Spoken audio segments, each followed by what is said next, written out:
आप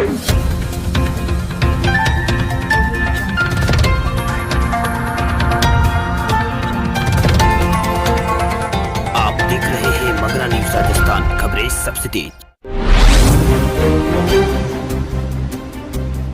दुनिया भर में 45 मिनट ठप रहा यूट्यूब और जीमेल, लोगों ने सोशल मीडिया पर लिए जमकर मजे। सोमवार शाम को अचानक यूट्यूब और जीमेल सहित गूगल के तमाम ऐप्स ने काम करना बंद कर दिया, जिसके बाद हड़कंप सा यहां पर मच गया। वहीं ट्विटर पर गूगल डाउन और यूट्यूब डाउन ट्रेंड करने लगा।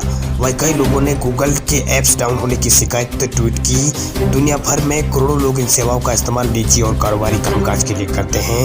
वहीं डाउन डायरेक्ट के मुताबिक 14 दिसंबर 2020 को जीमेल शाम 4:43 पर ठप हुआ, जिसके बाद काफी देर तक यूट्यूब भी ठप रहा। वहीं कई यूजर्स ने गूगल ड्राइव के भी ठप होने की शिकायत यूजर्स को मिली है। आपको बता दें कि भारत में सिर्फ यूट्यूब और जीमेल ही नहीं बल्कि गूगल ड्राइव, हैंगआउट और गूगल मीट जैसे कई जरूरी ऐप्स भी यहां पर बाधित रहे हैं। वहीं लोग लगातार गूगल डाउन हैशटैग के साथ साथ नई जानकारी शेयर कर रहे हैं। इस वजह से गूगल डाउन और यूट्यूब डाउन हैशटैग ट्विटर पर ट्रेंड करने लगा। वहीं गूगल की इन सेवाओं के बाधित होने से लोगों को काफ़ी परेशानियों का सामना करना पड़ा। हालांकि इस दौरान गूगल सर्च इंजन यानी google.com लगातार काम करता रहा था। वहीं लोग कयास लगा रहे थे कि शायद सर्वर डाउन होने के चलते गूगल के ऐप में ये दिक्कत आई है। वहीं गूगल प्ले स्टोर और शेयर डॉक्यूमेंट और शेडरशीट ने भी यहाँ पर काम करना लगातार बंद कर दिया था। इस बीच यूट्यूब टीम की तरफ से एक आधिकारिक बयान सामने आया। वहीं यूट्यूब की टीम के नाम से बना एक ट्विटर हैंडल से एक ट्वीट आया, जिसमें उसमें लिखा गया था कि हम जानते हैं कि आप लोगों को कई यहाँ पर समस्याओं का सामना करना पड़ रहा है, लेकिन हमारी टीम लगातार इस पर काम कर रही है। जैसे ही यहाँ काम हमारे पास कोई जानकारी या खबर आएगी हम आपको यहाँ पर अपडेट करेंगे। वहीं यूट्यूब की टीम की तरफ से ये ट्वीट किया गया। वहीं गूगल ऐप्स के डाउन होने के चंद सेकंडों के भीतर ही ये खबर ट्विटर पर ट्रेंड करने लगी, जिसके बाद ट्विटर पर मीम्स की बाढ़ सी आ गई। वहीं कई यूजर्स ने जमकर मीम्स बनाए। एक यूजर्स ने अपने मीम्स में लिखा कि यूट्यूब डाउन है या नहीं ये जानने के लिए हर कोई ट्विटर की ओर दौड़ लगा रहा है। सरकार का बड़ा फैसला, तीनों सेनाओं को 15 दिन के प्रचंड युद्ध के लिए हथियार खरीदने की दी है छूट।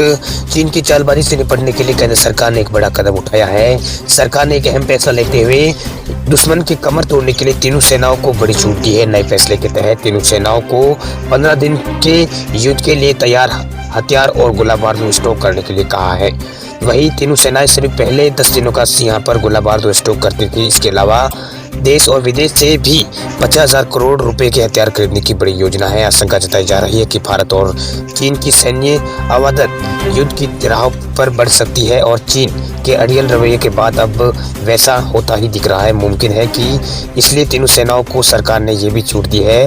खास बात यह है कि कल ही विदेश मंत्री जयशंकर ने इस बात के संकेत दिए थे कि चीन के साथ विवाद कोई भी कभी भी किस समय में कोई भी रुक ले सकता है। विदेश मंत्री ने कहा था कि विवाद लंबा खिंच सकता है क्योंकि चीन पीछे हटने के लिए तैयार नहीं है।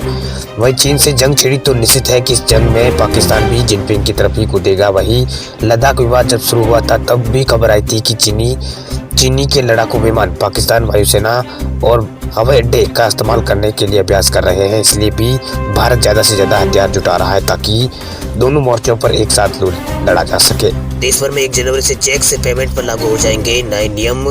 रिजर्व बैंक ऑफ इंडिया यानी भारतीय रिजर्व बैंक ने 1 जनवरी 2021 से एक नया सिस्टम भारतीय रिजर्व बैंक लाने जा रहा है, जिसके तहत बैंकिंग फ्रॉड पर लगाम लगाई जा सकेगी। मीडिया रिपोर्ट के मुताबिक आरबीआई ने कहा है कि पॉजिटिव पे सिस्टम के तहत चेक के जरिए 50,000 या से अधिक के भुगतान के लिए कुछ जरूरी जानकारियों को दोबारा वेरीफाई यहाँ पर किया जाएगा। चेक के जरिए भुगतान में होने वाली धोखाधड़ी पर लगाम लगाने के लिए रिजर्व बैंक ने ये कदम उठाने का फैसला लिया है। आपको बता दें कि आरबीआई के पॉजिटिव पे सिस्टम के जरिए फ्रॉड की गतिविधियों की जानकारी मिलेगी और इस सिस्टम को 1 जनवरी 2021 से लागू किया जाएगा। पॉजिटिव पे सिस्टम के जरिए चेक के क्लियर करने से पहले चेक नंबर, खाता संख्या और चेक की तारीख, चेक जारी करने वाले का नाम और राशि समेत अन्य जानकारी चेक के साथ इनका मिलान किया जाएगा। वहीं मीडिया रिपोर्ट के मुताबिक चेक काटने वाले और चेक भुगतान करने वाले दोनों की जानकारी यहां पर मिलान होने के बाद ही बैंक चेक को क्लियर करेगा। आरबीआई ने बैंक को एसएमएस अलर्ट और बैंक में डिस्प्ले और एटीएम, वेबसाइट और इंटरनेट बैंकिंग के जरिए ग्राहकों के बीच पॉजिटिव पे सिस्टम फीचर को यहाँ पर इसके चालू करने की यहाँ पर बात कही है। वही मीडिया रिपोर्ट के मुताबिक खाता धारकों के ऊपर ये निर्भर करेगा कि वो इस सुविधा का फायदा उठाए या नहीं। हालांकि चेक के जरिए 5 लाख या इससे अधिक के भुगतान के लिए इस सुविधा को अनिवार्य किया जा सकता है। ग्राहकों द्वारा जारी किए गए चेक और अन्य जानकारियों में अंतर पाए जाने की स्थिति में इसकी जानकारी चेक ट्रांजैक्शन सिस्टम यानी सीटीएस बैंक को दी जाएगी। इसके बाद चेक लगाने वाले व्यक्ति से भी इसकी पूरी जानकारी साझी की जाएगी। आपको बता दें कि national payment corporation of India यानी एनपीसीआई के द्वारा इस पॉजिटिव पे सिस्टम को विकसित किया जा रहा है। अगले 5 दिनों में देश के कई राज्यों में पड़ने वाली हाड़ कांपने वाली सर्दी शीतलहर की चेतावनी मौसम विभाग ने जारी किया है। अलर्ट। सर्दी का रुद्र रूप पूरे भारत में जारी है। अब आने वाले दिनों में ठंड ने लोगों को सताने का पूरा इंतजाम कर लिया है। भारतीय मौसम विभाग ने अपने ताजा अपडेट में कहा है कि आने वाले 5 दिनों में तापमान में तेजी से गिरावट होने वाली है। ये गिरावट 3 से 5 डिग्री सेल्सियस में हो सकती है, जिसके कारण लोगों को गलन का सामना करना पड़ेगा। तो वही अगले 5 दिन देश के अलग अलग हिस्सों में लोगों को घना कोहरा भी यहाँ पर सताएगा। वही मौसम विभाग ने कहा है कि दिल्ली, जम्मू संभाग, उत्तराखंड, पंजाब, हरियाणा, चंडीगढ़, राजस्थान और उत्तरी पश्चिमी उत्तर प्रदेश, बिहार और हिमालय, पश्चिम बंगाल और सिक्किम और मेघालय, त्रिपुरा में आने वाले 4 दिनों में कोहरे का कोहराम देखने को मिलेगा। जबकि अगले 24 घंटों के दौरान पंजाब, हरियाणा, राजस्थान में शीतलहर के यहाँ पर चेतावनी जारी की है। इससे तापमान में जबरदस्त गिरावट होगी और गलन बढ़ेगी। इसके लिए सबको यहाँ पर मौसम विभाग ने काफी सतर्क रहने की जरूरत की बात कही है। वहीं मौसम विभाग ने सबको हिदायत दी है कि वो सर्दी के मद्देनजर बिना जरूरत के घर से बाहर ना निकले और उचित सावधानी बरते। वहीं मौसम विभाग ने कहा है कि आने वाले दिनों में ठंड का भी सिलसिला यूं ही जारी रहेगा। वहीं पहाड़ों पर जमकर बर्फबारी होगी, जिसके असर से मैदानी इलाकों में ठंड पड़ेगी। इसकी वजह से यहाँ पर कई जगहों पर तापमान में गिरावट की संभावना मौसम विभाग ने व्यक्त की है। वैसे भी मौसम विभाग ने पहले ही कहा था कि इस साल हाड़ कांपने वाली सर्दी पड़ने वाली है। तमिलनाडु और पांडुचेरी में आज बारिश की आशंका व्यक्त की गई है। वहीं दक्षिणी पूर्वी अरब सागर और मालदीव क्षेत्र में चक्रवाती। देश भर के सराफा बाजारों में सोने के दामों में आई है भारी गिरावट। चांदी भी हुई है सस्ती। भारतीय बाजारों में सोमवार को गोल्ड की कीमतों में गिरावट आई है। वहीं दिल्ली सराफा बाजार में 14 दिसंबर 2020 को सोने के भाव में 460 रुपए प्रति 10 ग्राम की यहाँ पर कमी आई है। वहीं चांदी के दाम भी घट गए। 1 किलोग्राम चांदी के दाम 729 रुपए की कमी इसमें देखी गई है। पिछले कारोबारी सत्र के दौरान दिल्ली सराफा बाजार में सोना 48,831 रुपए प्रति 10 ग्राम पर बंद हुआ था। वहीं चांदी भी 63,018 रुपए प्रति किलोग्राम पर थी। जानकारी के मुताबिक अंतर्राष्ट्रीय बाजारों में गिरावट के कारण भारत में भी सोना चांदी के भाव में कमी दर्ज की गई है। वहीं दिल्ली सराफा बाजार में सोमवार को सोने का भाव 460 रुपए प्रति 10 ग्राम घट गया। वहीं चांदी भी यहाँ पर चांदी के दामों में भी 629 रुपए की गिरावट आई है। राजधानी दिल्ली में 99.9% शुद्धता वाले सोने का नया भाव 48,370 रुपए प्रति 10 ग्राम हो गया। इसके पहले कारोबारी सत्र में सोने का भाव 48,831 रुपए प्रति 10 ग्राम पर बंद हुआ था। वहीं अंतर्राष्ट्रीय बाजारों में सोने के भाव यहाँ पर गिरावट आई है। अंतर्राष्ट्रीय बाजार में सोने का भाव घटकर $1830 प्रति औंस रहा है। वहीं चांदी की बात करें तो सोमवार में इसमें भी गिरावट दर्ज की गई है। दिल्ली के सराफा बाजार में आज चांदी की कीमतों में 729 रुपए प्रति किलोग्राम की यहाँ पर कमी आई है। इसके दाम 62,469 रुपए प्रति किलोग्राम पहुंच गए। अंतर्राष्ट्रीय बाजार में चांदी का भाव यहाँ पर $23.82 प्रति औंस पर बंद हुआ है।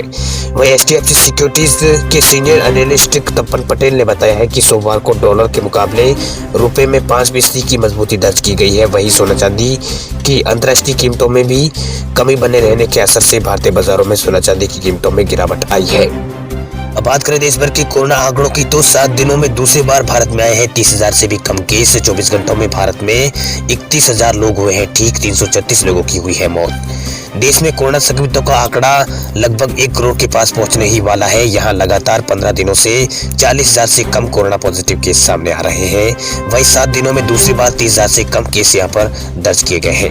वहीं पिछले 24 घंटों में भारत में 27,071 नए कोरोना संक्रमित मरीज आए हैं। वहीं 336 लोगों की इस दौरान कोरोना के कारण मौत पिछले 24 घंटों में हुई है। अच्छी बात यह है कि बीते दिन भारत में 30,795 लोग कोरोना से ठीक भी हुए हैं। वहीं कोरोना मामलों की संख्या बढ़ने की संख्या दुनिया में अमेरिका और रूस के बाद सबसे ज्यादा है। वहीं मौतों की संख्या में भी दुनिया के 5वें नंबर पर भारत आ गया है। वहीं भारत में एक समय रोजाना करीब 90,000 नए मामले सामने आ रहे थे। अब रोजाना की मामलों की संख्या घटकर भारत में 30,000 के करीब आ रही है। लेकिन अभी कोरोना का खतरा भारत में कम नहीं हुआ है। हर दिन मौतों का आंकड़ा यहाँ पर 300 से ज्यादा है। वहीं स्वास्थ्य मंत्रालय की ओर से जारी किए गए ताजा आंकड़ों के मुताबिक भारत में कोरोना के कुल मामलों की संख्या बढ़कर 58,84,000 हो गई है। इनमें अब तक भारत में 1,43,355 लोगों ने अपनी जान गंवा दी है। वहीं कुल एक्टिव केस घटकर भारत में 3,52,000 हो गए हैं। वहीं अब तक भारत में कुल 93,88,000 लोग कोरोना को मात देकर ठीक हो चुके हैं। वहीं भारतीय चिकित्सा अनुसंधान परिषद यानी ICMR के मुताबिक 13 दिसंबर तक कोरोना वायरस के लिए भारत में कुल 15,45,00,000 कोरोना के सैंपल टेस्ट किए गए हैं, जिनमें यहाँ पर 8,55,000 कोरोना की टेस्टिंग कल भारत में की गई थी। वहीं देश में पॉजिटिविटी रेट 7% है। वहीं 26 राज्यों और केंद्र शासित प्रदेशों में एक्टिव केसों की संख्या भारत में 20,000 से कम है। वहीं 9 राज्यों और केंद्र शासित प्रदेशों में एक्टिव केस 20,000 से ज्यादा बताए जा रहे हैं। वहीं महाराष्ट्र, कर्नाटक, केरल, आंध्र प्रदेश समेत देश के कुछ राज्यों में कोरोना वायरस के एक्टिव केस, मृत्यु दर और रिकवरी रेट का प्रतिशत सबसे ज्यादा है। वहीं राहत की बात यह है कि मृत्यु दर और एक्टिव केस के रेट में लगातार भारत में गिरावट दर्ज हो रही है, जो कि एक अच्छी बात है। वहीं पिछले 17 दिनों से देश में लगातार कोरोना वायरस के नए मामलों से ज्यादा भारत में रिकवरी ज्यादा हो रही है, यानी जो नए मामले भारत में आ रहे हैं उनसे ज्यादा ही भारत में लोग ठीक हो रहे हैं। वही देश में कोरोना मृत्यु दर अब भारत में 1.45 है, जबकि रिकवरी रेट भारत में 95% से भी ज्यादा पहुंच चुका है, यानी भारत में 100 में से 95 लोग कोरोना से ठीक हो रहे हैं। वही एक्टिव केस भारत में 4% से भी कम बचे हैं। वही सबसे ज्यादा एक्टिव केस फिलहाल देश में महाराष्ट्र राज्य में बताए जा रहे हैं। वही एक्टिव केसों के मामले में दुनिया में भारत का 8वां स्थान है। वही कोरोना संक्रमितों की संख्या के हिसाब से भारत दुनिया का दूसरा सबसे प्रभावित देश बना हुआ है। वही रिकवरी के मामले में दुनिया में अमेरिका के बाद सबसे ज्यादा रिकवरी भारत में हुई है। मौतों के मामले में अमेरिका और ब्राजील के बाद भारत का नंबर आता है। वही देश के ऐसे कई अन्य राज्य हैं जहां पर मामले कोरोना के बढ़ रही है और यहाँ पर कई मामलों में यहाँ पर कोरोना के आंकड़ों में सुधार भी हो रहा है।